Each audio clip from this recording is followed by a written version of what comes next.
Hey, all you beautiful people out there. Thank you for joining me on People Pursuing Greatness podcast, episode number 47 with Patrick Ryan, number 2. This episode's about accountability. This is kind of moving on our monthly series. We talked to my brother, Jedi Master, Confidant, about the finer details of how to stay moving, how to stay limber, how to stay healthy, and do this while we're in this pandemic, which is, it's shitty. It's weighing on all of us. I can attest to it firsthand. I'm sure all you guys can. I mean, there can't be somebody that's listening to this that hasn't been touched by this terrible thing. And unless you're one of those fancy countries where they have that magical voodoo spell that seems to keep COVID away, we talk about a lot of stuff. Radical self-reliance in this episode, pizza monsters and Macgyver, investing in yourself and how habits maketh the man. I want you guys to really listen to this episode and, possibly explore picking up some new habits, hopefully some positive ones. No horse racing in your future, anything like that, no gambling games or anything like that. But I think you guys should definitely try to look into some of the advice that Pat gives, maybe some of the advice that my crazy ass gives, and just to give you something else to move on. I'll listen to somebody that gives me some advice about picking up a new book or just about some topic I've never messed with before. And that's what leads me to one of these fancy podcasts you guys get. So keep pursuing that greatness out there. Thank you guys for tuning in. Check out Pat at Aware Life. That's aware_life ABQ on Instagram. He's always dropping nuggets of gold. And then, of course, you can find us at PPG Podcast. That's on Instagram or Facebook. Appreciate y'all out there. Stay safe. Stay healthy.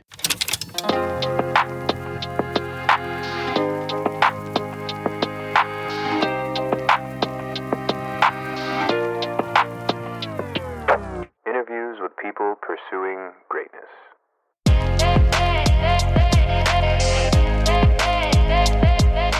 2, 1, and we're live with Patrick Ryan. Hello. How you doing today, man? I'm doing great. Yeah. We're live here doing we're going to start doing more consistent episodes, kind of like a coach's corner. And we can probably come along with some more subjects in the future, but I think right now this is just the first run. Yes, we're going to see what it's like. So what's new in your neck of the woods, brother? Let's see. Not a whole heck of a lot since you and I did our podcast last.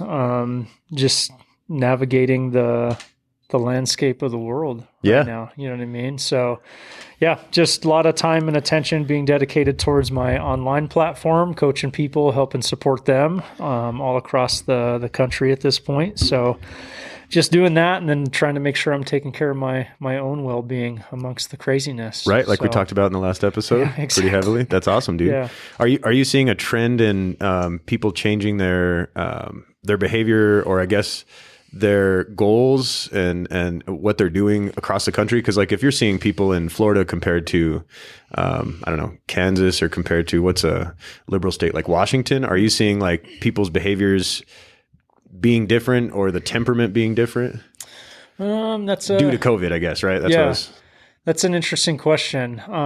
It seems, at least from my experience, it seems like everything's been pretty uniform. Across the table. At least a lot of the clients I have been working with seem to be on a similar wavelength relative to how they're handling stuff. Because it's at least right now, it seems like the vast majority of the people I work with, where they're living, the gyms are closing or are on their way to closing. So they're kind of anticipating that and trying to make adjustments for accommodating that, that inevitability. That big change, because that's people's well-being, to like we talked about in the last episode, it's part of your medicine cabinet. You go and close the gym. Yeah.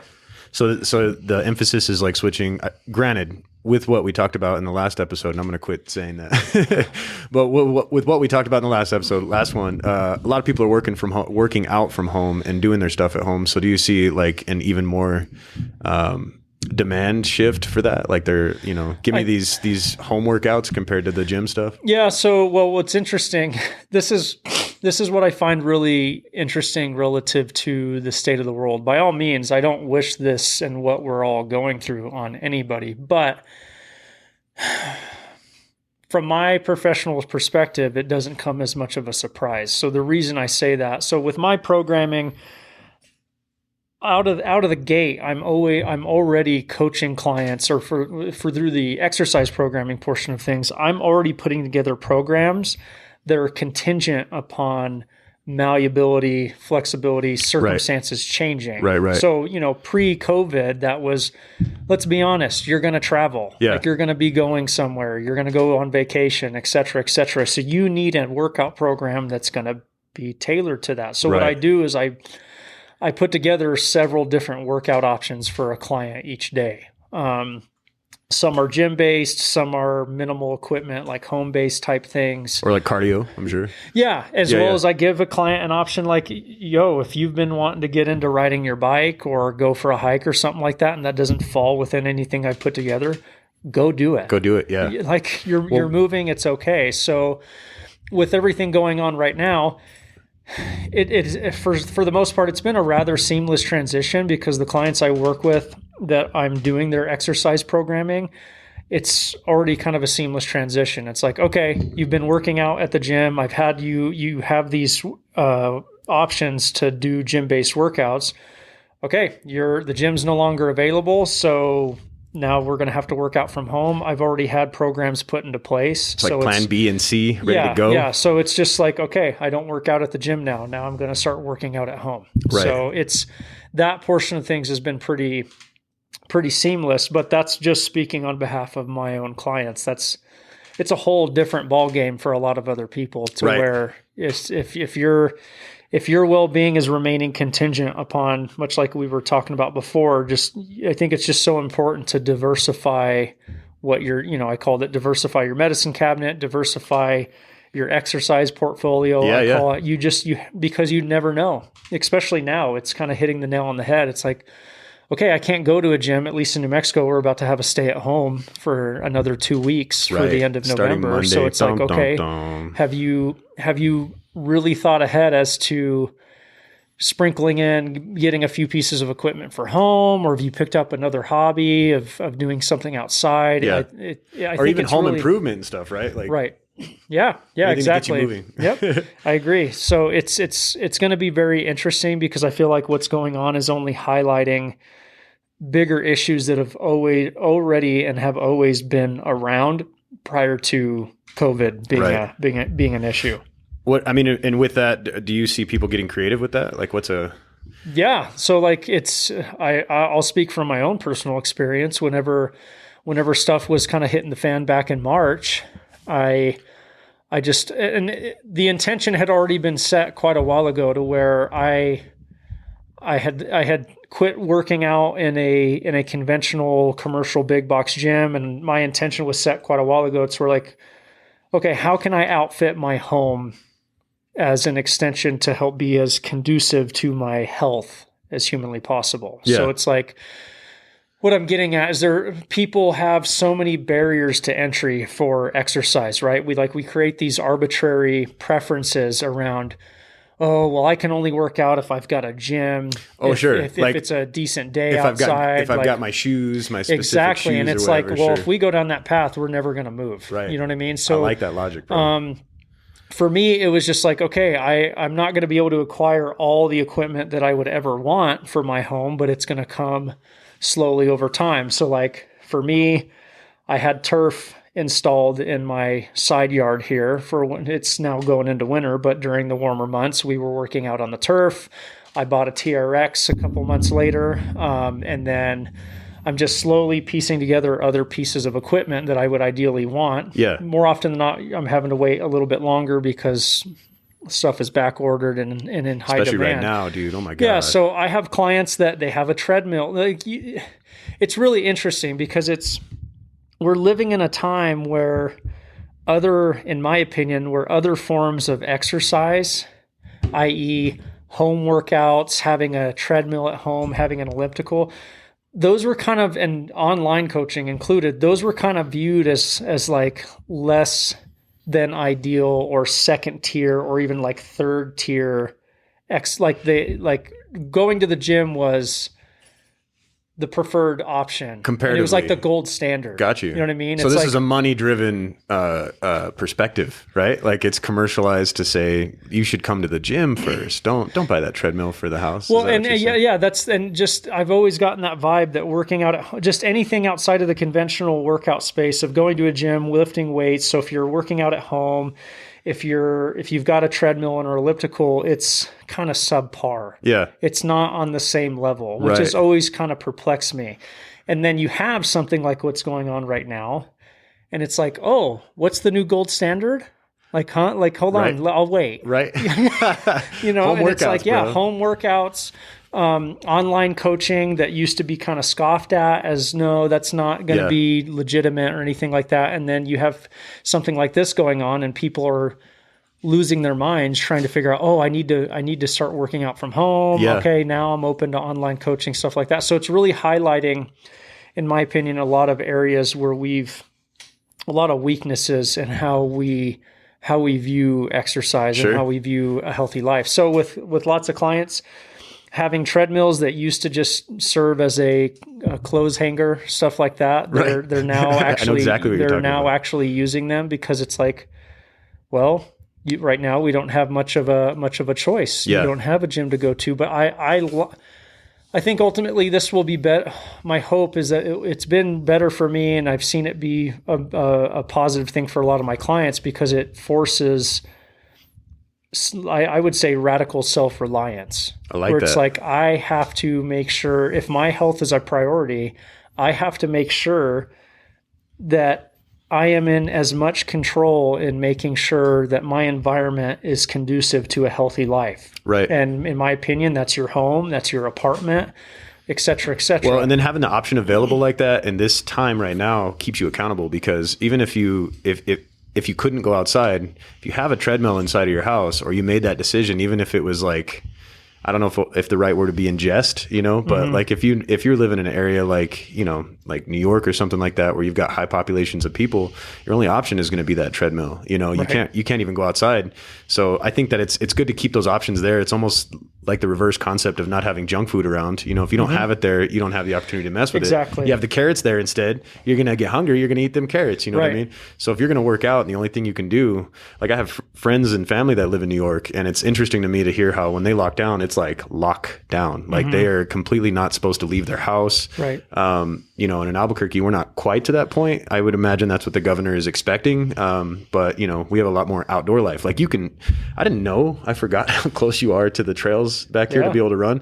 This is not something that everybody has, know? So having that home gym, even just that little bit, like I bought a treadmill a while back, didn't think I'd ever use it. And then you turn it on because now you can't go to the gym. You can't even really go outside, even in that, I would say like, in an area where you would think that people could just run without a mask, I'm seeing people do that. So I think the more germaphobe types, the people that are maybe immunosuppressed, things like that, to have that option on the table to be able to get on a treadmill is, or anything like it, dumbbells, even doing bands, you know what I mean? I mean, and I'm sure that's like really what your bag of tricks is to come up with what do you have? And then here's a plan to use it and basically improvise in a situation where the gym's closed. Cause that's huge, bro. Like for me, when I was doing when I was working out more than I was running, I had a cycle where I would go to the gym and do this. And I honestly don't think I would have a plan right now, or even, I'd really have to reach to find the same tuning, you know what I mean? To be able to go home and do that same thing, listed back, buys,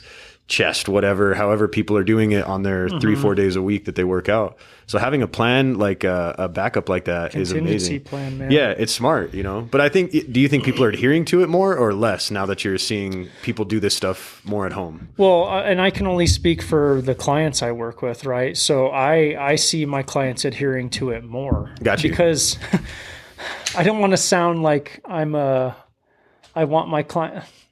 I view this I say this in a very positive light. I think it's important for all of us to become, I posted this on social media, I can't remember, a while ago, where I believe we should all become gluttons for punishment. And what I mean by that is, that's some Goggins stuff right there.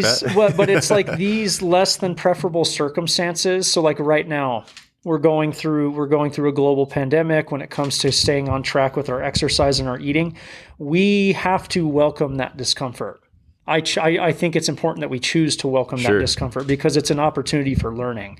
I think it's so important to have these less than preferable experiences, because if we come into them or go into them with an open mind as to, well, it was inevitable that I was going to deal with a less than preferable circumstance or a less than preferable experience at one time, one way, shape, or form. Right.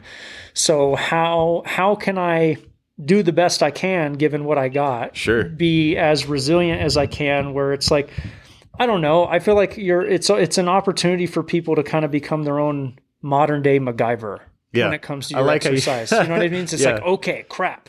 We can't go to, like, seriously, like, okay, we can't go to a gym. Yeah. What do we do? Right. You know what I mean? Instead of like, well, I can't go to the gym. Oh, I'll just fucking sit here. Yeah. Right. Yeah. Yeah. And it's just being like, okay, I feel like this is, and I know this is not the case relative. Hold on. You're about to knock over that. Oh, shit. Oh, move your backpack. Oh, shit, Pat. We might want to pause. Yeah. It seems like we're live again. It seems like every time that I do something silly, I learn more about how to actually podcast. So we just had Morgan had a fun little thing. My blind ass almost knocked down one of Pat's badass paintings from the metal store. Right? It's from the metal store? Yep. Shout out to Michael Whiteclaw. Got this big pizza monster in our dining room. Yeah. We're gonna have pics of it, I'm sure. But I almost destroyed this modern day Monet. But we're all good now.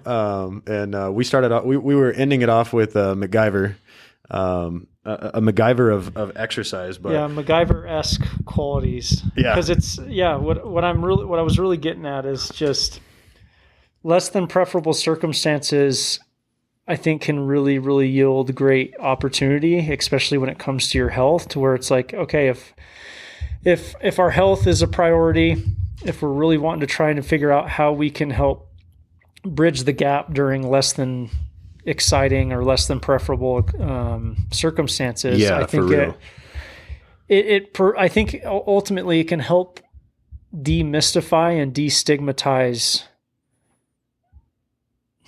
How do I want to put this? Destigmatize less than, I keep going down to less than preferable, but just difficult circumstances. Yeah. So prior. Like COVID sucks, but this is a way for you to end up kind of like working under that umbrella. Well, and for us to show ourselves that it's actually possible to continue to maintain our health, if not improve it. Right. So, because it's not an uncommon thing prior to COVID or anything like that. We've got the holidays right around the corner. Okay, what's the thing with holidays? It's always synonymous with gaining weight. Gaining weight, losing progress, backsliding, falling off track, etc., etc. No, Pat, I only had 2 plates. What do you mean? Mean? Whereas why can't it be an opportunity to still experience the holidays and stay consistent with your exercise as best as you can relative to that season, right?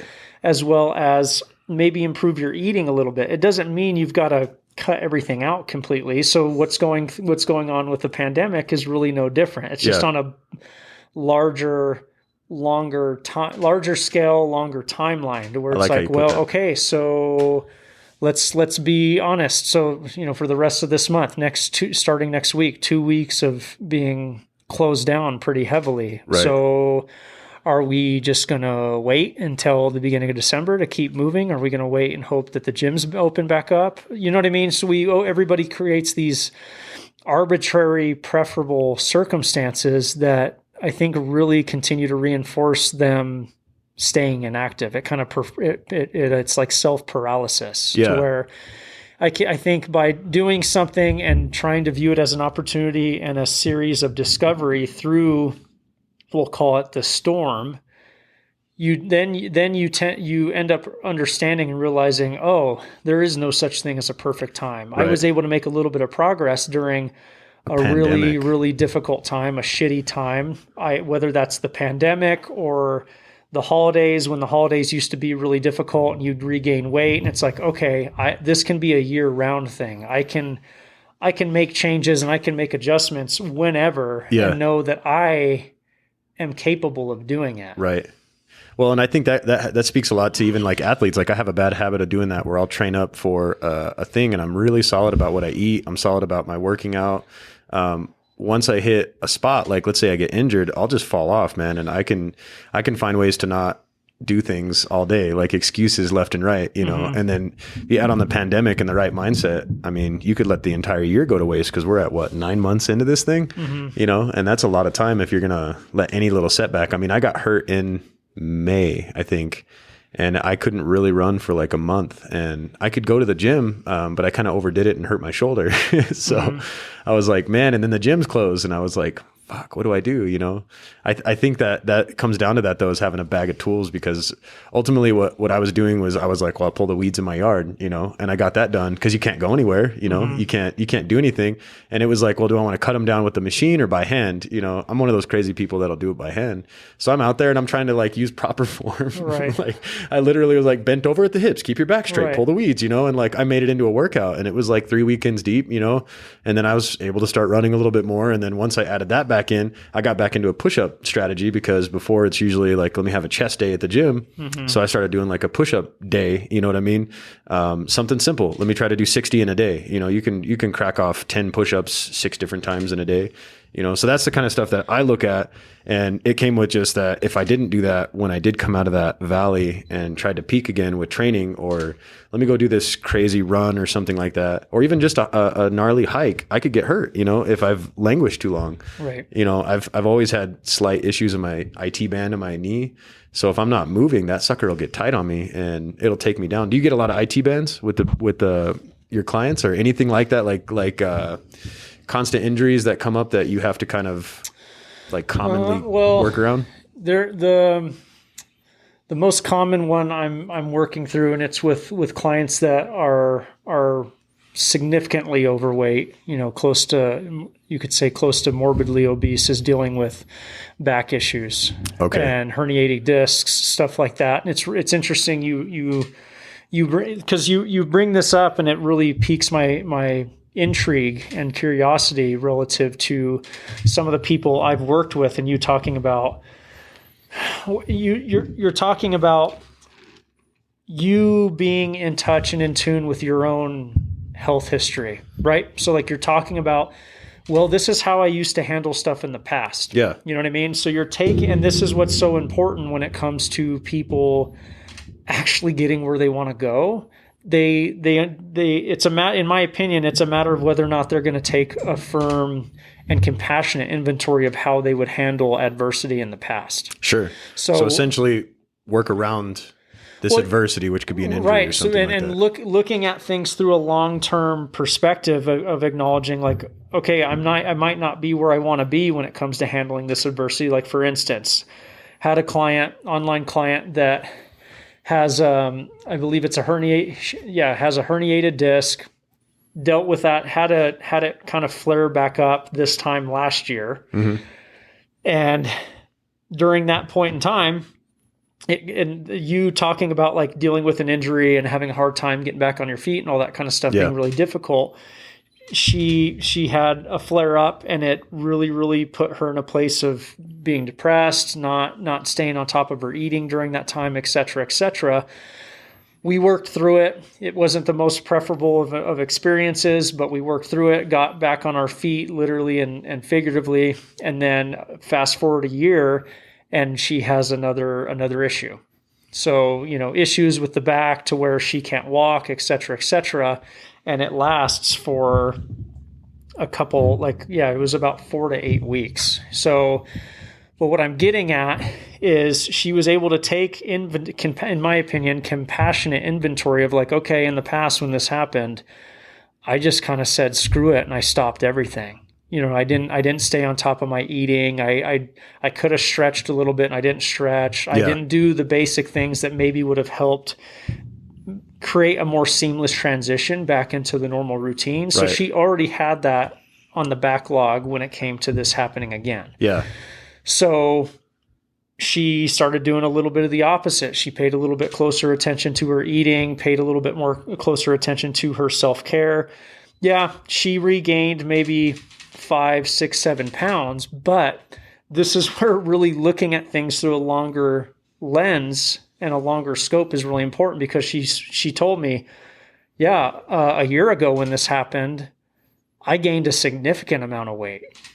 And this time around when it happened, I only gained like 5, 6, 7 pounds. That's awesome. That's a win. Yeah. Because we have to, in my experience, we have to look at things through a continuum, and this is an evolution of experience. So, okay, in the event, I'm not saying she'll end up having a back injury again, but something will happen. Right.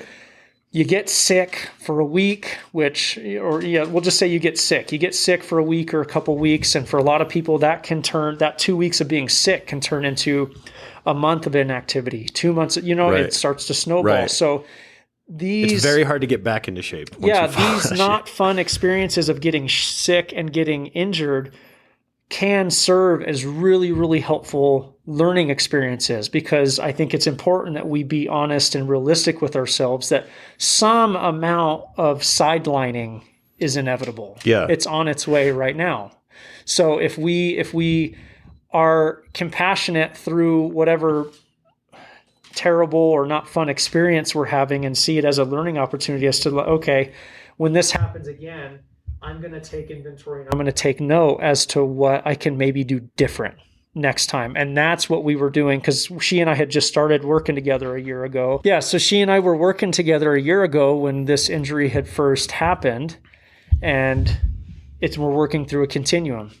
We're taking inventory of like, okay, yes, this may have led to a month or 2 months of inactivity, but how can we just work on what notes can we take for future you? Right. And that difference of last time I got hurt, I gained 10, but this time maybe I only gained 5 is actually a huge win, because that makes you continue. And I paid closer attention to my eating. I got a stretching routine in. I stayed on top of my PT.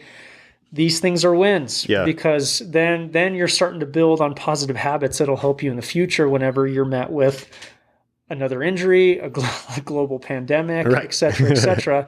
That way you're more prepared. And I feel like that's no different with the exercise portion of things, where it's like, well, it's just really interesting. If you don't have a lot of equipment, that's okay. It's a matter of really figuring out and leveraging your support around you, whether it's in person or online. What can you do with what you have? And then with that, what do you do to keep somebody accountable for that? Like, what are you trying to instill in them? Like, I get the idea of the tools and things like that, but do you have people take into account the things that they're doing to detract from those goals, like tracking time watching TV, like binge watching? Or is that something that you would coach in order to get somebody to understand that may be what you're leaning on more so than trying to get active? Like, let's say you get hurt, and then it's like, well, you check in, well, coach, mm-hmm. I've actually been, I watched the whole season of, the Orville or whatever. And, I was able to do that because, my aching leg or whatever, you know what I mean? Compared to, I did switch over to the stretching. So what do you do I guess what I'm asking is what would be a tip to keep somebody, they have to be accountable, but also be accountable with being aware that, they may be coming off of an injury or their gym is closed and they can't really be accountable because the way that they would do it in the past was all the gym. Do you do like a diary? Do you have them put, some sort of like running note, like in a phone or something like that? Or is it through you? What do you? So you're asking relative to the clients I work with right now? Yeah, I would say that, but then also for yourself, because I know that you've trained in different ways before. So, when you were switching off from bodybuilding, and you're going into the way you are now, what keeps you accountable? Do you write that down? Is it something that you keep in the back of your mind? I mean, you're like a healthcare guy, so of course, but. So first, relative to my clients, it's already built into the programming. So I'm a firm believer that it's not a meal program. It's not an exercise program. It's nothing like that that's going to get you into better health. It's communication. Okay. So I'm very heavy on communication because a meal program should not define a person. An exercise program can't define the in-depth, multifaceted intricacies that make us the human beings we are. Otherwise, it would be so easy plug and play. Everybody would be like, I got a meal program or a workout program. Let me upload Aware 3.0. Sure. So it's very communication based that I have built into the program. So the vast majority of my clients, I'm communicating with them daily. So I'm already, as their coach and as their advocate for their health, I'm already on the pulse of what's going on in their life. So you keep track of this? Yeah. Really? Well, okay. We collectively keep track of this. So I like to view kind of stemming from the communication piece, anybody's health and journey of an improved health is a storytelling experience. And that's why I fall back on the communication portion of things, because I like that.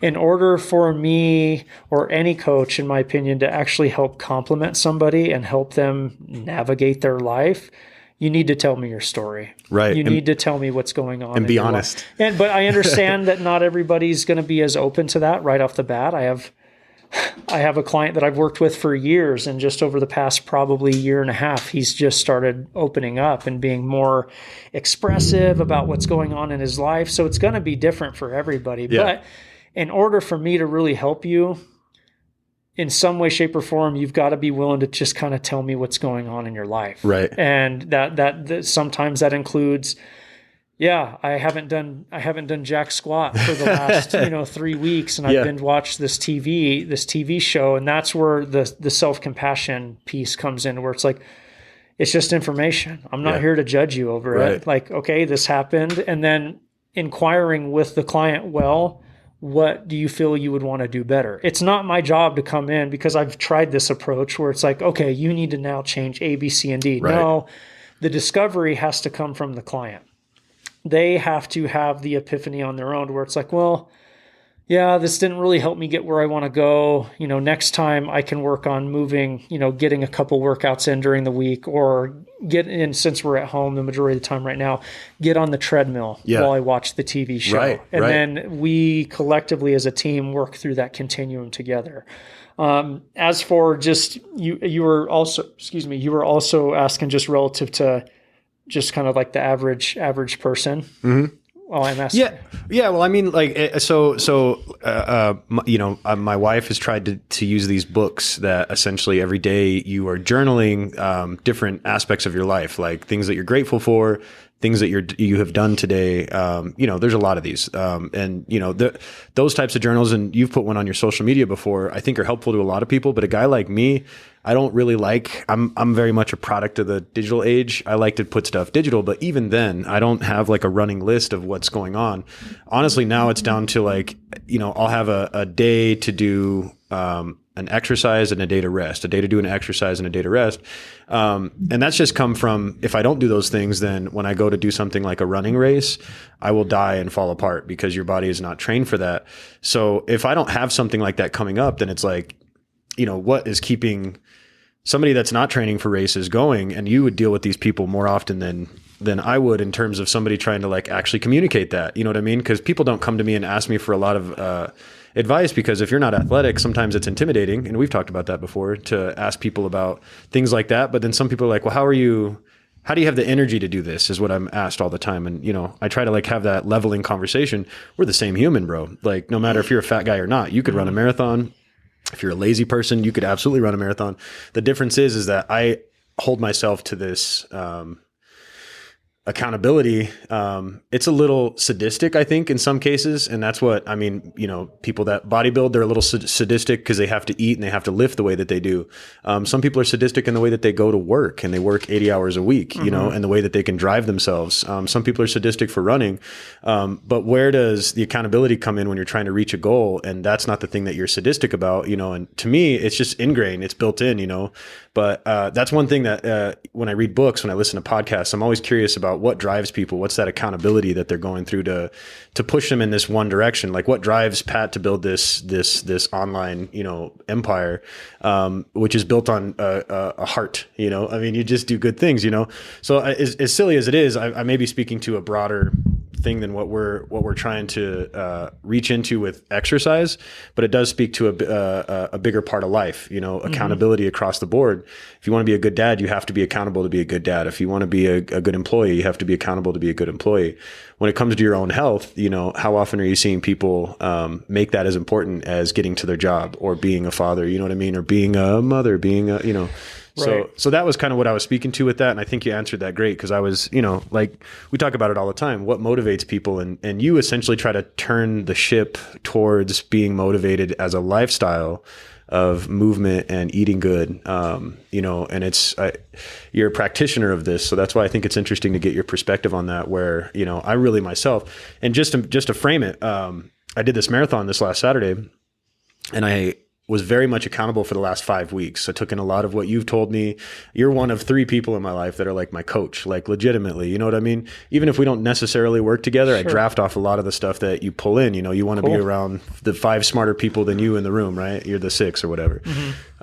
These other 2 guys that I work with are running coaches, and they were basically in my shit constantly. You know, the night before, hey, we're ready to get up at 5:30 tomorrow to go run. We're going to do tempo workout. We're going to do yada, yada. Rewind 6 years ago when I did my marathon in 2014, I still smoked a few cigars here and there. I was trying to bodybuild for no reason other than I thought if I was lifting as much as I could and running as much as I could, my marathon would be amazing, right? I bought GNC's biggest box of supplement stuff. I took this stuff. I was breaking out, but I was like gaining weight. I was getting big boobs. I thought I was doing good. I could do all these pull-ups, but I didn't gear that, and I wasn't accountable for the one thing I was training for, which was a running race. And coming close to it, I ran 2 half marathons, which is half the distance. I thought, cool, I'm ready. So in the last month, I was not peaking my training. I was actually backing off, getting comfortable with it. And when I ran that marathon, I fell apart. I fell the fuck apart. And I've talked about it a lot on the podcast, but that day took 6 months for me to recover from that. Because it was so hard and I was not accountable, and my body was now feeling the full brunt of that. You know what I mean? This is an extreme case, right? Comparatively to what I just talked about, in terms of like life accountability and all that. But I ran last Saturday, and when I took it serious and when I applied a lot of life's lessons that I've learned in the last 6 years, athletic, yes, but also, you know, you got to keep your mind straight to be able to handle something like that. 2 days later, I was able to run 4 or 5 miles after this race that I just did. And now I'm 32. You know what I mean? I'm older. I should have been more destroyed. I wasn't. And I felt that, you know, in terms of the theme of accountability, I just thought that was, you know, something I wanted to bring up, because that to me was something that I took super serious for those last 5 weeks. Honestly, I wasn't running hard except for those 5 weeks, and then you taper for 1 week. So essentially 6 weeks. And man, I was fucking surprised. Like I got done and I was like drinking a beer and I'm like talking to people. And I remember the first time I was like crying. I've never had so much fucking pain in my legs, and it didn't subside for like a couple weeks. And then I still couldn't really run for like a few months. And, yeah, I'm thinking of going 10 miles tomorrow, and tomorrow would have been 8 days. You know, so sorry to make that story long. Oh, you're cool. Yeah. But I was just trying to think of a good example of accountability, and maybe a bit of an extreme scenario. But here recently, you know, especially during the pandemic, if I hadn't focused on that and I had allowed myself to languish and I'd made excuses for things, I could have been very much in that same situation, especially being 32 now. And, you know, I would say that my health is better. But I think that it was just more of the overall, you know, things and my tools and things like that, which are still growing, you know, my medicine cabinet. And you guys get to catch the last episode, talk about the medicine cabinet, but essentially just, you know, having things that make your life better. So, you know, I still miss out on a lot of shit. I wish I read more. I wish I stretched more. I wish I did more yoga. You know, I try to drink enough water, all that bullshit, you know, again, be a good dad, be a good husband, you know, but I think, accountability when it comes to reaching a goal, you know, if somebody says I want to be in better shape, and then you start fucking around with Netflix all the time, you know, I don't know. So for anybody listening that's struggling with that, that was one of the things I wanted to highlight is, you know, I've languished in the past. Pat has done it as well. But, you know, accountability can be many different things, I guess, you know. I completely agree. So touching on the point of you telling your story relative to the first time you had done a marathon to present day when you had done your second, it just speaks to, it's a guided trial and error, right? Yeah. You had that first marathon. It wasn't ideal, but you did it. But there was a lot of feedback and information that was being given to you from your body, how you felt, how long it took to recover, all that kind of stuff was telling you a lot. And because it's easy to misinterpret that information as your body telling you, hey, don't ever do that again. Yeah. It may be saying, hey, don't ever do that again that way again. But it's not saying don't ever do that the full marathon. Right. This isn't real life or death. You're just playing now. Come on, man. It's an opportunity to view that as, how can I do this just a little bit better next time around? And it sounds like you refined that approach. You went through that guided trial and error. You were present with what adjustments needed to be made. And therefore you had this next marathon you ran. And it's, like you said, just in a day or so, you're going to be able to go run another 10 miles. Yeah.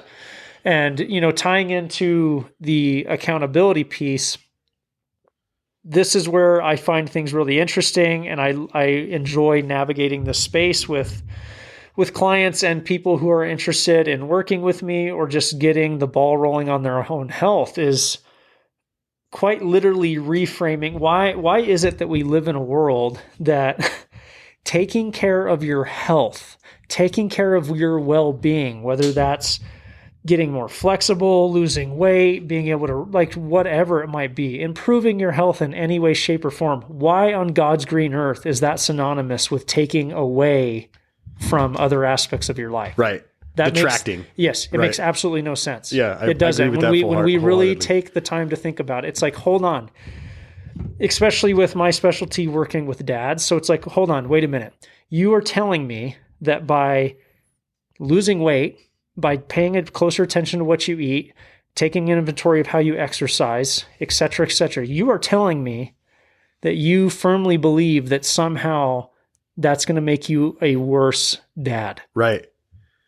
So this is a legitimate type of conversation. Well, this is a cultural problem. Sure. Okay. So that somehow, like you said, people being so dedicated to your work, I would argue, whether male, female, whatever, I would argue the fact that you're less healthy is the reason why you're making less money. Right. You could make more money if you were healthier, because you would be able to put.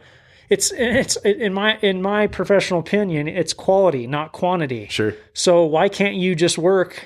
And this is easier said than done. We're always working through a continuum here, but it's a matter of, okay, if you're healthier and if you're a better state of mind, you are going to put forth a more quality 8 hours of work, as opposed to the 8 hours of work that you're currently doing in a lower, and from what I would like to view, a lower frequency of vibration and health. Gotcha. You're not operating at full magnitude. So same with being a good partner, same with being a good parent, a brother, a sister, a son, a daughter. And that's what just has always perplexed me, is like, hold on a minute. You're telling me that doing these things that we know deep down, if we were to do them, our life would be immeasurably better. Right. But we live within a society and we have this cultural mental framework around, oh, this is going to take away from these things. No, it's going to make you even more present. It's going to make you even more involved, and it's going to allow you to put an even better foot forward. Like, I would argue the fact that you're as involved and in touch with your health makes you a better podcaster. Right. It does. It makes you a better podcaster, makes you a better friend, makes you a better runner, makes you a better everything, because you're able to put your full self forward into whatever your craft might be. Right. So yeah, I like that. That's definitely something that I navigate with a lot of people, and it's been a huge epiphany for me in the last year, to where it's like, this can you see how this doesn't make a lot of sense? Yeah. Taking the time to invest in yourself. We live in a world that has kind of told us that, oh no, you need to put that on the back burner. You need to make money first, right, and figure out how to make a lot of money first, right, before taking care of your health. It's like, that doesn't make any sense. Yeah. You have to incur so much debt in order to fill in a void, that you have to work in order to keep that debt going, and all you're doing is working and paying debt. Right. And I see a lot of people do that. A lot of people want the really nice car, but they get out of the car and they're 100 pounds overweight, and it's like, it's hard to get in the car. It's hard to get out of the car. Yeah. So what's the point of having the car? Right. And you toast that all that mileage and that, $50,000 you spent on that nice car, purely working to pay off the car. Right. It makes me think about you making, and I know everybody's circumstances are different, so I will definitely preface the disclaimer here, but This is what I really think about heavily, and why I've made the conscious decision, why I and others have made the conscious decision to, I'm just always going to put health first. I don't care if it makes me poor. Yeah. Like, as long as I'm healthy, that's all that really matters. And by extension, say it again, Pat. God damn it, I like that shit. I don't care if I go poor. I don't care if I am homeless. At least I will know I have prioritized my health. Hell yes. I have found that seems, as crazy as it sounds, that seems to go against the grain of how we've been raised to live. Right. And This ties into that diversification of your medicine cabinet, to where it's like, okay, we talked about outfitting your home, which is a very, very smart move. But by extension, outside of the confines of your home, and this is just my opinion and preference here, is because I feel we all need more than that of our home. So it's like, well, what kind of community are you living in? What kind of city are you living in? What kind of state are you living in? Is it a community? Is it a city? Is it a state that helps support your health? Like what you're talking about. I can walk out my back door and go be right at the base of the mountain to walk around. Right. So if I run, Pat, run. But that's those are the thoughts that go through my head moving on into the future, to where it's a very frightening thing for me. I would like to say it's kind of a nightmare of, I never want my life to get to the point to where I'm living a healthy life, but say a job opportunity arises. It's in a different part of the country that the access to a healthy lifestyle is significantly less. So my health would actually be taking a significant hit in order for me to make more money. Right. And I don't know how I feel about that. Right. That makes me very, very uncomfortable. Can I throw you a curveball? Sure. This is a tangent here. We're going to come right back. All right. What if your job is like crab boating, and it's a good workout, but it could kill you, but you could also make good money? You know what I'm saying? Sure.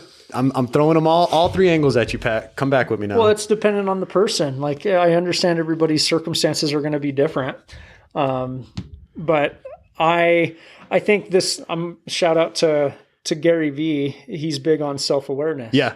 So it's like, for me, you're going to fucking die. I love that like, shit. It's my favorite Gary Vee quote. But it's like, for each individual, I think as long as you're going, because I understand I'm to an extreme end of the spectrum of being very health-centered. My health will determine my decision-making, bar none, end of story. And a lot of that has to do with seeing loved ones, family members make decisions in a different way. Yeah. That it just doesn't jive with I'm going to make 200,000, but I'm going to be like in and I don't mean to offend anybody, but like in South Texas or someplace maybe down south where there's not as many sidewalks and running clubs and, those types of areas, or I guess the Bible Belt, because that's an area where, you've got these higher obesity rates, and you've got, higher things like that. If I'm going to take a job in Alabama or something like that, and again, nothing against Alabama. There's some very fit people that come out of Alabama. But when you talk about statistically speaking, if I'm going to take a $200,000 a year job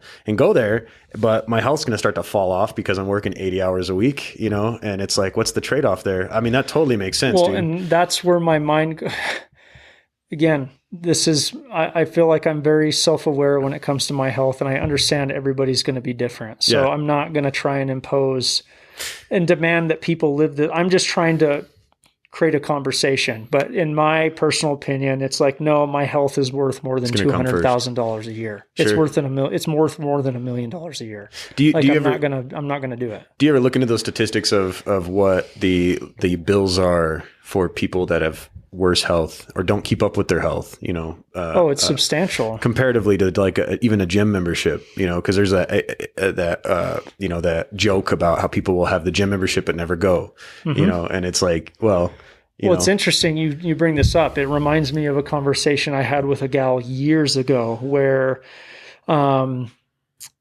it's really interesting, and I don't think we take enough time to think about.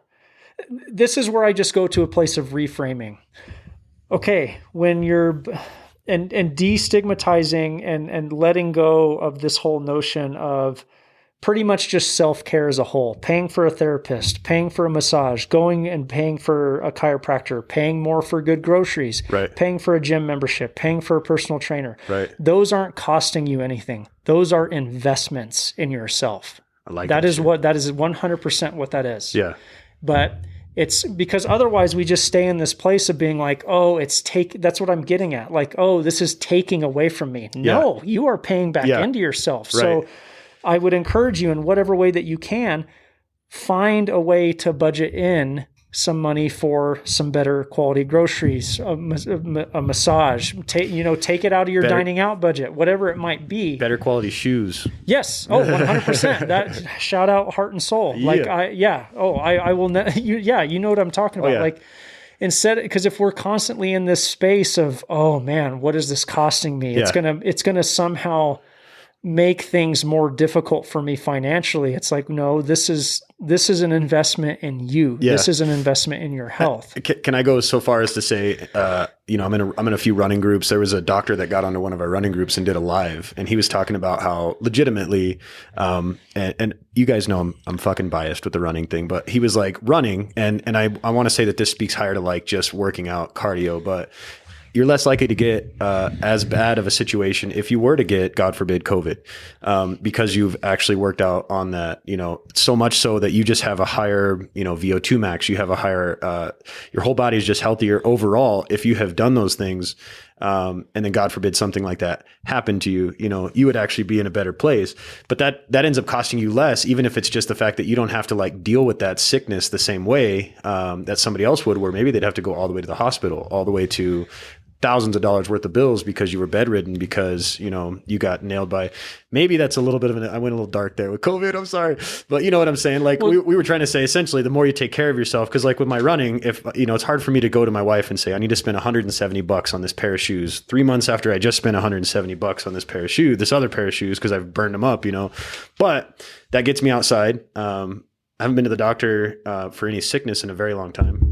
Knock on wood, y'all heard that shit. And then beyond that, like I just don't, I don't fuck around with people that are stagnant. Also, because I'm in these areas where people are constantly running. Like I go hang out with the dude at like 5 o'clock in the morning, like 3 days a week. And we're not like talking, like we're talking while we're huffing air and running, up in the mountains and shit like that. But all of that reduces any of the bad times, that I have. It's simple of a thing. I go camping and I'm standing around a campfire for 2 days and you're inhaling that shit. And you know how you can feel that on your lungs. My apparatus is when I get home, cool, I can go for a run the next day. I cough all that shit up. You know what I mean? If I'm around some asshole that smokes cigarettes, we've all been around that asshole. And if you're that asshole, you're that asshole. So don't forget that I said that. I'm just being honest. But some guy that has to smoke, you go to like a break area or something and there's that one asshole. He's like, I'm over here. It's like, yeah, bro, it's blowing in our face. Thank you. We all see you, and so I think even just that little bit of motion of like knowing that I'm going to go right into my workout routine or this plan B or C that Pat came up with for working out at home, I'm gonna be able to knock that shit out of my lungs. With beer, I like to drink beer. Friday night, I drink more than I should have like a 6-pack with the boys or something. I run the next day. I can smell that shit coming out of me. Take that for what you will, right? What does that mean? But in my opinion, that's me trying to at least upend some of the bad habit that I'm doing. You're on Netflix for Saturday, do some shit all day Sunday, that kind of a thing, So even if that's minimal compared to what we're trying to say in the greater scheme of things, don't take the good job if you can't keep your health in mind.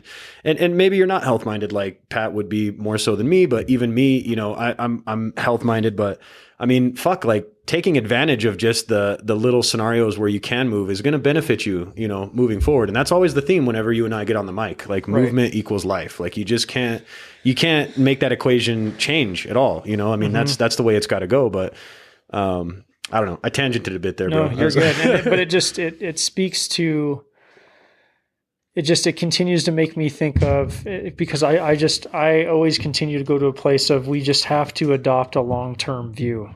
And I'm only speaking from experience. Everybody's lives might be different, but life seems to only become more and more difficult as I get older.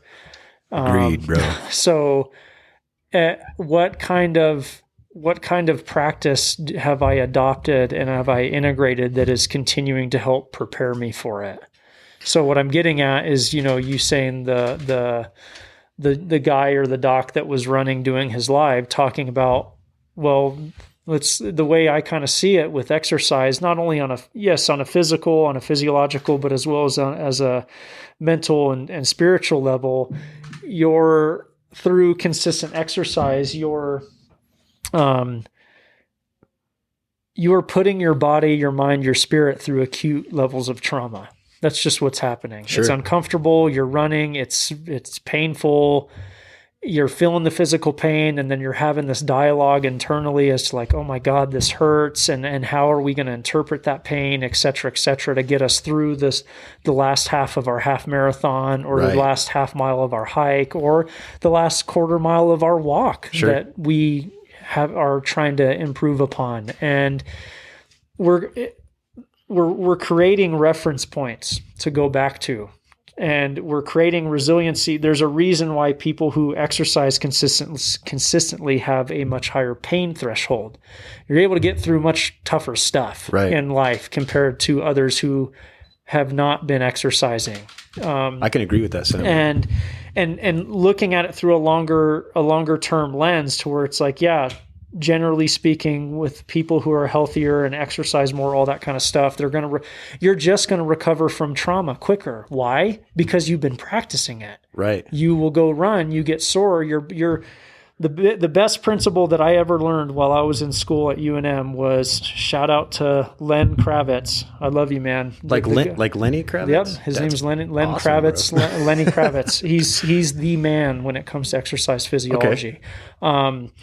The body will adapt to loads placed upon it. Sure. So the way that I view it is, and I think this speaks, I don't know that people really think about things this way, but it's always fascinated me, because in one way, shape, or form, your body is showing you just how resilient it is. Sure. So if you're in really poor health, we'll just take an extreme example. You're maybe 200, 250. It's going to be based on the individual, but say 250, 300. Like, for instance, my girlfriend or my fiance likes watching my 600-pound life. Right.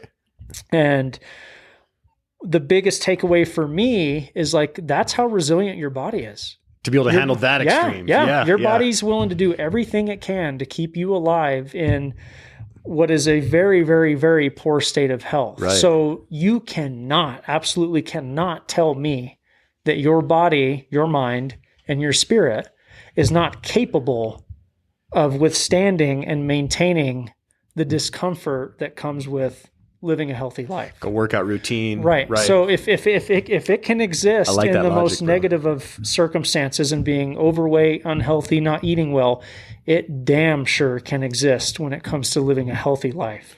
And that's awesome, man. That's one thing that's just always perplexed me. It's like your body, and I just don't think people are paying attention to that. It's like, hold on a minute. You're not in the best state of health, but your body is literally doing so much work to keep you alive. Right. Like, it's a very resilient thing. Right. So it's very possible to go for that extra walk. It's very possible to go on that hike, whatever it might be for the individual. And that's just something that's always blown me away. And when it comes to, if you are consistent with your exercise and improving your health, you are making yourself a more resilient organism to change. You're making yourself a more resilient organism to disease, to help recover from just trauma. Right. In some way, shape, or form. And I feel like you're saying essentially that their hand in hand is mental and physical. Because I mean, that goes along with it. I'll tell you what, like, even in that, man, I'm going to keep going back to this run, but I swear I'll leave it alone eventually. But the end of that marathon, bro, last Saturday, I was telling Pat, this was a trail marathon, and it's out in the desert here in New Mexico. So it's up near Cuba.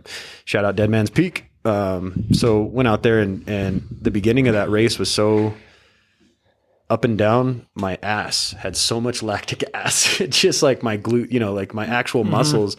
I was so swollen. By the time I hit like the 9-mile aid station, I was in pain, and I was like, I forgot how hard it is to like go at race pace. And when they say race pace, like as fast as you can go, basically, maybe a little bit more in terms of you've ever trained, because you're giving it everything you got for this race.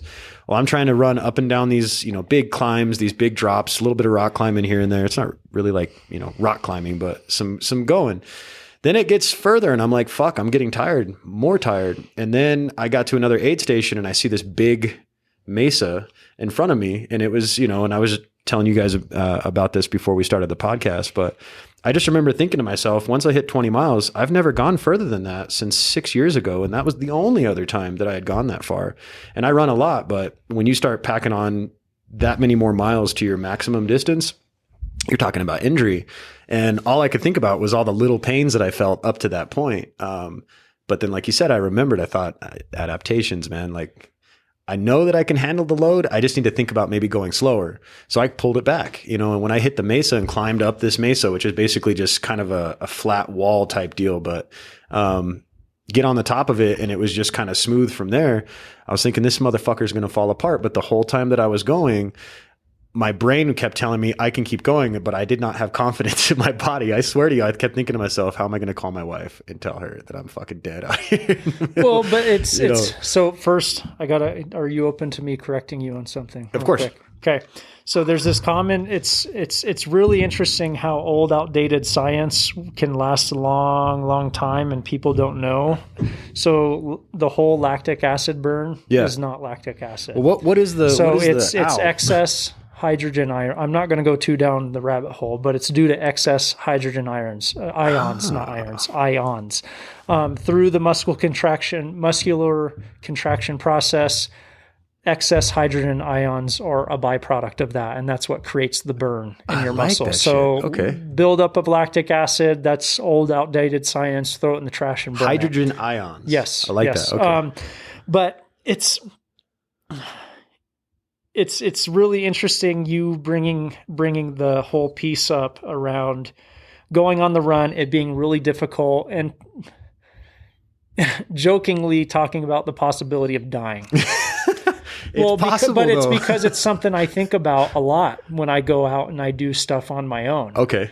And it's what draws me. You talk about earlier, you know, what can people do to hold themselves accountable with their health? Yeah. And it's going to be different for everybody. And that's why I came to the place of like, okay, if making money and having a better job, et cetera, is that focal point, or being a better parent, your health still needs to be the cornerstone of that. Because if you're in better health, you're going to be a better employee. I would argue you're going to make better money. You're going to be a better father, parent, et cetera, that kind of thing. Chain reaction down the line. Right, exactly. So for me, it's like it's solely rooted in I want to be able to interact and engage with the earth for as long as possible, for as in depth of a period of time as possible whenever I'm doing it.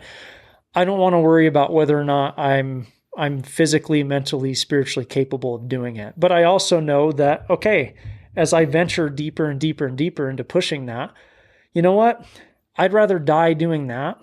And I'd rather die in the process of experiencing that and experiencing that accountability that I put myself through than dying of poor health, or dying in a car wreck, vicariously through a TV. Yeah, you know what I mean? Like there are multiple ways to die, and don't get me wrong, like dying out in the wild doesn't sound like the most fun thing on the face of the planet, but I also kind of view it as what an organic way to go out. Yeah. Like I'm a wild animal, no different than a coyote or a wolf is. Right. And okay, I'm going into these things, and I get that feeling from you to where it's like, yeah, it may not be fun, but it's like you're dying on your own terms. Right. And you're dying doing something you enjoy. And there's almost something romantic about that, you know, because to me, I was getting emotional while I was running. I didn't even tell my wife about this, but I was getting a little emotional while I was running, because when you're like that far in and you've pushed past this place that you thought you were going to run into a wall or you were going to die, you know, I've worked very hard to get that far, you know, like a lot of hours of time that's not compensated by money. There's no other reason there except for pure willpower. And when I was getting into those spots where I was thinking to myself, another mile just went by, like it actually was making me like when I was running, because I was like, I'm doing it. I'm fucking doing it. And it was doing things for me that were continuing to pipe me along. I wanted to quit like 100 times. I swear to God, going into an arroyo down one side and just having to power back up the other side on the trail, there was enough there and gravity pushing on me to say, fuck it. Right. Like I was that close to doing it, but it was like, I'm a mile away from, or I saw somebody in front of me. Oh, talk about happy day. Mm-hmm. I seen this guy in front of me, and I hadn't seen anybody for an hour. Oh, wow. And I thought, I'm reeling you in, fella, you know, and he happened to be very fast. So that guy I didn't catch, but there was a young lady that we ran into later on, and just taking her down and essentially just passing her, right? Because she's starting to break down. She's at the end. You could tell she was beat up, you know, and you run by. as much as I was that close to death, I was like, I'm actually doing it though. Like you have it in your mind for so long, and to pass that, it's like, it made me emotional, you know, and to take advantage of that, that scenario to push me forward. It's almost like your small achievements you talk about with your clients. They get one of those little 10 pounds difference compared to 5 pounds difference when this client that you talked about had flare-ups, you know, that as much as it seems like I'm on an extreme end, it really was that simple to me. Like I made that little bit of change for myself, and it meant the fucking world, you know, and it was enough to keep me moving, whether in that great time of need or in a time where it's like, she might want to give up and just back out of the whole health ordeal on, you know, because of the pandemic and the injury and all the things that pile up on that. And for me, I wanted to do it again as soon as I was there, you know, but I think that's what feeds it, is those little things. Cause like you said, she's game to, I'm sure she's still in your program, right? Yeah. Yeah. I mean, she lost 51 pounds in a year. Congratulations. If you're listening, I'm sure you're going to, congratulations. That's amazing. I haven't had huge weight swings in a long time, but when I do big distances and I don't die, that's what really means a lot to me. Like when I can do them and like hang out with the kids at the Walmart afterwards, you know, I'm like, I'm not too old to be able to run and also go do, you know, normal life, you know, even when I was injured, the same story. What do you got going on in the future, Pat? Are you going to compete with anything? I know that you talked about a while back, you were thinking about maybe doing something. You got anything in the works? So you're saying competitively? Yeah. I don't know. It's really interesting. I was talking to Megan and my buddy Dan about this, and we'll see. I'm not in any rush, but I thoroughly love mountain biking. Yeah. It's a lot of fun. I really, really enjoy it. And it helps me do what I was talking about earlier, be more engaged and more in tune and interactive with the earth. So I've come to find I really love mountain biking. I like hiking. I'm going to dabble with some cross-country skiing this winter, if possible. Do they call that Nordic skiing? Is there a difference? They may. I don't know. I don't know either. I've only cross-country skied once, and that was on a groomed trail, and that was it. But because for at least at this point in time, I don't want my health and I don't want mainly my interaction with the earth to be contingent upon good weather. Right. 6 months out of the year, it's warm. 9 months out of the year, it's warm. And then when it's cold in the winter, I don't do it. I want to keep moving. So that's on the horizon. I can see cross-country skiing being something really fun that keeps me active, that keeps me working hard. But the last year, it's been probably the last couple of years now, I've grown into a place that I felt like I had an intention of in experiencing, which was just more outdoor related activity. Yeah. And I've really just, especially with mountain biking, I've really enjoyed being in tune, and I'm not going super nuanced, but just being in tune with my eating enough to where it's like, okay, if I'm going to do a ride, I need to make sure that I'm eating relatively well before the ride. That way, when the ride comes around, I'm able to go. Yeah. And I'm able to push myself hard. And continue to develop my skill level. So like, that's interesting. Fueling for mountain biking, dude. That's a whole. I bet that we could do a whole fucking podcast. Yeah, but I'm barely at the beginning, and I don't know how far down the rabbit hole I'll go. Yeah. But any racing in the future? You think? Well, that's what possibly. I don't know. Like it's just I've enjoyed it, and I feel like for the first time since, because I played high school sports and all that kind of stuff, primarily baseball. And that season has left. I'm not as big into conventional sports as I used to be. Yeah. And this is the first time with hiking, but primarily mountain biking right now, where I feel like I've always been pretty athletic. Yeah. And I feel like this is now that opportunity for me to not allow my athleticism to remain dormant. Sure. To where it's like, I played baseball when I was in high school, and that was kind of it. And you know what how do you do with that like as an adult? Yeah. So it's like I love it, dude. You're in your own self-powered race car, right? In my opinion, and you can cover distances in a way that running can't, and you can't really do other things on a lot of those types of trails. So it's really those two forms, or I guess equestrian. Mm-hmm. But when I've been dabbling as well in mountain biking, not as much, I don't think, but with the fact that I have that mountain bike and I can go farther with it, because it's not like a shitty, no offense, Walmart, but like a shitty Walmart bike. Right. I can actually like carry gear, and it's not like on top of my 70-pound bike, which is what those would, those cheaper bikes.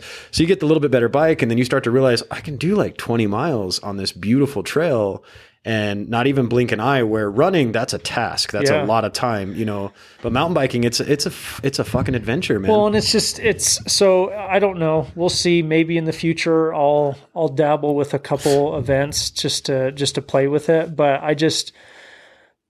I think it's a lot of fun to have, like you were talking about, being able to have a bike and being able to, what I love so much about it, because the next step for me is doing, I like getting out into the middle of nowhere. Yeah. And I want to make sure that not only am I prepared with the materials to do that by having like a truck and the equipment to do that, but okay, let's take this a step further.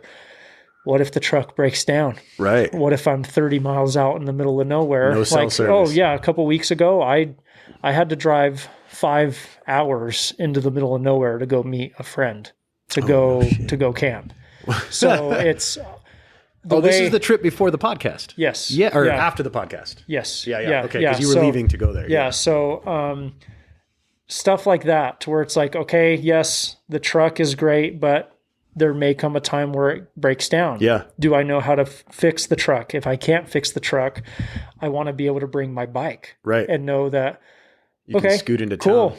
It's whatever. Like, it's just part of the journey. I hop on my bike and I ride for God knows how long. If I get a flat and I can't repair the flat, then I need to know that I'm able to hike. Fuck. And you know what I mean? Stuff like that. And that's what goes through my head when it comes to motivating my health is I want to know that I'm just prepared for stuff. And that way, because it's easy. If somebody's not, that's a very easy space for people to go into panic mode. Right. And you're in trouble. Potentially do nothing and could possibly die. Yeah, die. I mean, it happens more often than people think. There was a guy that disappeared off La Luz, and they found him hit the ground. La Luz is like a very popular trail right here in Albuquerque, and you would think you can throw a stone and hit Albuquerque from where that trail is.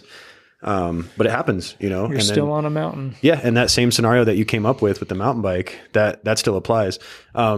I don't want to tangent too far because I know we're kind of closing this thing out, but I am trying to also look at some mountain biking races. So there's one coming up, and I'm going to share it with you after we get off the podcast, but a buddy of mine and I are going to try to go do it. It's a 50 miler, and it's two loops on a 25-mile track. My only plan is to really just go and participate. I don't really think that I'm going to try to like compete per se, because I don't train for that. And I've never been to this particular park, so it's going to be a ball, but road trip and the whole bit, to be able to get to it and play with it and have the experience.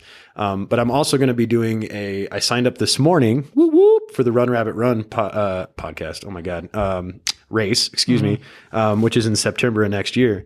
So, never gone that far. And then I also got this bike thing coming up. So that's the direction that my mindset's going to go. And it's, I want to say, preface this. I'm going to lean on you a little bit, Pat, because you're my boy, and then we can, go from that point where we can talk about more, and the coach's corner is coming up, kind of a thing. I think today's episode was a lot about, I feel like we're getting to a spot where we can kind of feel each other on different topics, So I think today a lot of it was talking about being, what's the fucking word? Why am I not able to think of it? Resilient? Accountable. Okay. Oh my God. I wanted to call it accounting. I don't know what the fuck I was thinking. Accountable. This episode is a lot about being accountable, I think, but goods and bads, and then also like trying to think about what to do with yourself now that the pandemic is apparently in still for the long haul. And I think having options at your disposal, which is what we've been touching on even in the last episode, but also being accountable in certain ways that, for one, you can have a couple nights of Netflix, you can have the cookies. Hell yeah. But don't expect to hit your goals, and then, you're going to hear about it from your coach or from your scale. If you're so into the, messing with the weight scales and things like that to keep your accountability. Do you have any more recommendations on that? Like maybe a tip and trick? I've tried the journals that you can buy from Amazon that, it's a daily thing. I just don't do it enough. But I do try to meditate if I can. And then I do a stretching routine. So that's one of my big tips for anybody listening. Get a foam roller and use it daily. And even if you're not athletic in the least, I guarantee you there's going to be spots that you can't roll because it hurts because you don't ever do it. And you know, a lot of stretches that you can look up YouTube videos to do, but I think just a basic stretching routine can go miles in keeping somebody from getting injured. If you have to do anything strenuous, even for just a second, like twisting around, people hurt their backs. And a lot of times it's because they're just not malleable. They don't move. Mm-hmm. So I think a stretching routine's one that I think that people could stand on if, you know, as a takeaway from this episode, besides the other shiny gold that we put in here. But yeah, fucking accountability, bro. Like it's hard for all of us to keep it that way. I mean, I'm pretty bad when it comes to sleep. I don't have accountability with sleep. You know, that's an easy one. But what do you have to expand on for that, man? Relative to the state of the world, I think the easiest thing that people can do, the two things that I would recommend people do would be just sit down and stretch, because we're living through, and I'm speaking from my own experience, one of the most stressful times in our lives. This is the most stressful. And being stuck in your fucking house. Well, that's what I mean. It's compounding. Right. Like I just got done having probably one of the most difficult weeks I've ever had mentally in a long time. No shit. And it's just because you're at home. Yeah. You know what I mean? Like I understand and I sympathize with people who depression, anxiety, all that kind of stuff is a very real thing. And then this is just like you're put in a space where it's a breeding ground for things being even more difficult. So it's like, okay, I've got to stay home, which I understand it's the right thing to do, but it's like I'm having to limit my interaction with people. I can't just freely, working from home is all fun and games and stuff like that, but you need variety in your experience. And when you're at home for months on end, it can be tough. So just dealing with the stress of things, I think getting out and going for a walk if you can, or walking on your treadmill, I would highly recommend getting outside and walking, even if it's cold. Yeah. Like put some gear on, get some fresh air in some way, shape, or form, and just go for a walk, dude. Go for a walk, break up that habit, and then buy a foam roller or just stretch. Look up some videos online and stretch, because it's mind-blowing how your stressful state of being manifests itself and harbors itself in your body. Right. You know, your tight muscles, you're dealing with pain while you're stretching. Sure. A lot of that's a byproduct of the stress that you're going through. And I think taking time to stretch, decompress, get away from your phone, listen to some calming music, whatever it might be, light some sage, some Palo Santo wood, whatever your thing is, and just work on those two aspects to where, and not put harsh time constraints around doing them. If you can't do 10 minutes, like, okay, let's do 1 minute of stretching or meditation. Yeah. So I would recommend stretching and walking right now, especially with closures looming overhead. It's like, okay, we've just got to go to a place of what requires the minimal amount of equipment and the easiest entry into doing it. It's like, okay, we could stop this podcast right now and sit on the floor and stretch. It's not going to require anything. Stretch while we're podcasting. Yep. Just saying.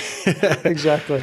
Cool, man. Well, I think it's been an excellent episode. I think we could probably wrap up at this point. And then I know that, you know, we've been leaning in the direction, but if anybody listening would like to have us talk about things, you guys can always reach Pat at aware_life. That's LIFEABQ. That's on Instagram.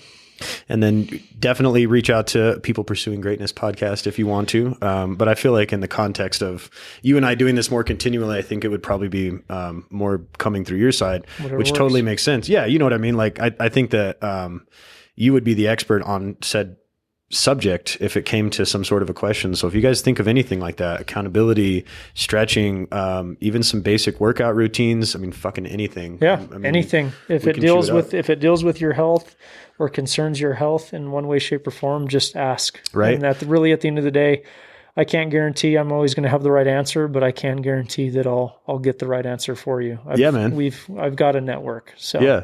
Well, you definitely are you're a cherished member of the People Pursuing Greatness alumni, man. Hey, I'm happy to be here. Yeah, dude. I'm pumped for more to come. Yeah, dude. And if you guys want to hear our previous episodes, you can go to ppgpodcast.com. Or of course you can find all the episodes wherever you're listening to this one. So I'm guessing iTunes, Spotify. The only thing I'm still not fucking on is Pandora. What's up, Pandora? I hope you're out there because I've been putting in my application. I don't know who listens to podcasts on Pandora though. Do you know? Mm-hmm. I've never heard of anybody. I haven't listened to podcasts on Pandora.